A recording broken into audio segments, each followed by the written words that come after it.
Jaganmohan Reddy MLA పదవిపై వేటు వేయడం ఖాయమా? ఆ దిశగా కూటమి ప్రయత్నాలు మొదలుపెట్టిందా? పొలిటికల్ వర్గాల్లో ఇదే చర్చ నడుస్తోంది. ముఖ్యంగా ఏపీ డిప్యూటీ స్పీకర్ రఘురామకృష్ణంరాజు ఇదే విషయాన్ని చెప్పుకొచ్చారు. శాసనసభ సమావేశాలకు జగన్మోహన్ రెడ్డి హాజరు కాకపోతే పులివెందులకు ఉప ఎన్నిక వస్తుందని బాంబు పేర్చారు. అయితే ఆయన ఏ వ్యూహంతో అన్నారో తెలియదు కానీ వైసీపీ శ్రేణులు మాత్రం దీన్ని ఆహ్వానిస్తున్నాయి. జగన్మోహన్ రెడ్డి ఎమ్మెల్యే పదవిపై వేటు వేయాలని కోరుతున్నాయి. పులివెందులకు ఉప ఎన్నిక రావాలని కోరుకుంటున్నాయి. అప్పుడే ఎవరి సత్తా ఏంటో తెలుస్తుందని అభిప్రాయపడుతున్నాయి. రఘురామకృష్ణంరాజు లాజిక్ గా మాట్లాడారు. అసెంబ్లీ నిబంధనలు తెరపైకి తెచ్చారు. వరుసగా అనుమతి లేకుండా 60 రోజుల పాటు అసెంబ్లీకి రాకుంటే వేటు వేయవచ్చని చెప్పుకొచ్చారు. కానీ ఆ నిబంధన గత కొన్నేళ్లుగా అమలవుతుందా లేదా అని మాత్రం ఆలోచించడం లేదు. పులివెందులకు ఉప ఎన్నిక రావాలని కూటమి పార్టీలు ఎట్టి పరిస్థితుల్లో కోరుకోవు.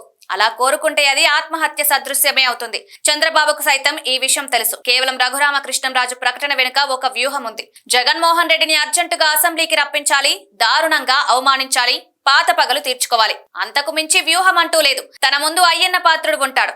అవసరమైతే రఘురామకృష్ణంరాజు స్పీకర్ పాత్ర పోషిస్తారు. అచ్చెన్నాయుడు లాంటి మంత్రులతో ఆరోపణలు చేయిస్తారు. ఇది ప్లాను.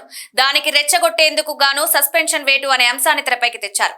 అంతకు మించి ఇందులో ఏమీ కనిపించడం లేదు. అయితే వైసీపీ శ్రేణులు మాత్రం రఘురామకృష్ణంరాజు చెప్పినట్టు మాదిరి జరగాలని కోరుకుంటున్నారు. పులివెందుల అంటే వైఎస్ రాజశేఖర రెడ్డి కుటుంబానికి అడ్డ. అంతేందుకు కడప జిల్లాలో సైతం ఆ కుటుంబానికి పట్టు ఎక్కువ. ఉమ్మడి రాష్ట్రంలోనే కడప జిల్లా విషయంలో మిగతా రాజకీయ పార్టీలు పట్టు సాధించలేకపోయాయి. అప్పట్లో రాజశేఖర రెడ్డి, ఇప్పుడు జగన్మోహన్ రెడ్డి. కానీ మొన్నటి ఎన్నికల్లో ప్రత్యేక పరిస్థితులు ఎదురయ్యాయి. కడప జిల్లా ప్రజలు కూటమి వైపు వెళ్లారు. అయితే అది శాశ్వతంగా కాదు, కేవలం తాత్కాలికమే. ఈ విషయం చంద్రబాబుకు కూడా తెలుసు.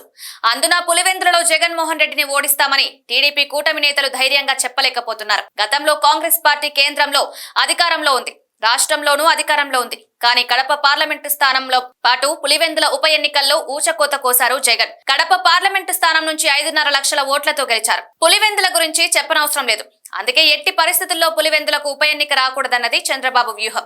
కానీ రఘురామకృష్ణంరాజు మాత్రం లాజిక్ గా 60 రోజుల హాజరు నిబంధనను తెచ్చారు. 2014లో తెలుగుదేశం పార్టీ అధికారంలోకి వచ్చింది. 67 సీట్లతో గౌరవప్రదమైన ప్రతిపక్షంగా వైసీపీ ఉంది. ఆ సమయంలో శాసనసభలో టీడీపీకి ధీటుగా ఉండేది వైసీపీ. కానీ అదే వైసీపీ నుంచి 23 మంది ఎమ్మెల్యేలు టీడీపీలోకి ఫిరాయించారు. ఆ సమయంలో ప్రతిపక్ష నేతగా ఉన్న జగన్మోహన్ రెడ్డికి స్పీకర్ మైక్ ఇచ్చేందుకు అంగీకరించలేదు. ప్రతిపక్ష గొంతును నొక్కుతున్న ఈ అసెంబ్లీ తమకు అవసరం లేదంటూ సమావేశాల నుంచి బాయ్కాట్ చేశారు. అంతటితో ఆగకుండా మొత్తం శాసనసభకు హాజరు కాకూడదని భావించారు. ఓ 2 సంవత్సరాల పాటు అసెంబ్లీ ముఖం కూడా చూడలేదు. 2019లో కూడా సేమ్ సీన్ జరిగింది. అధికారంలోకి వచ్చిన వైసీపీ దూకుడుగా వ్యవహరించింది. 2021 సెప్టెంబర్లో శాసనసభలోనే చంద్రబాబు కుటుంబ సభ్యులపై కొంతమంది వైసీపీ నేతలు అనుచిత వ్యాఖ్యలు చేశారు. దీనిపై తీవ్ర మనస్తాపానికి గురైన చంద్రబాబు అసెంబ్లీని బాయ్కాట్ చేశారు. మళ్లీ సీఎం గానే అడుగు పెడతానని, అప్పటి వరకు అసెంబ్లీకి రానని శపథం చేశారు. 3 ఏళ్ల పాటు శాసనసభకు దూరంగా ఉన్నారు. అప్పట్లో జగన్మోహన్ రెడ్డి, ఆ తర్వాత చంద్రబాబు శాసనసభకు హాజరు కాకపోయినా వారి ఎమ్మెల్యే పదవులపై వేటు పడలేదు. ఇప్పుడు మాత్రమే జగన్మోహన్ రెడ్డిపై వేటు పడుతుందా అన్న ప్రశ్న ఎదురవుతోంది. అంతటి సాహసానికి ప్రభుత్వం దిగే అవకాశం లేదని, ఇదంతా ఉత్త ప్రచారమేనని తేలుతోంది.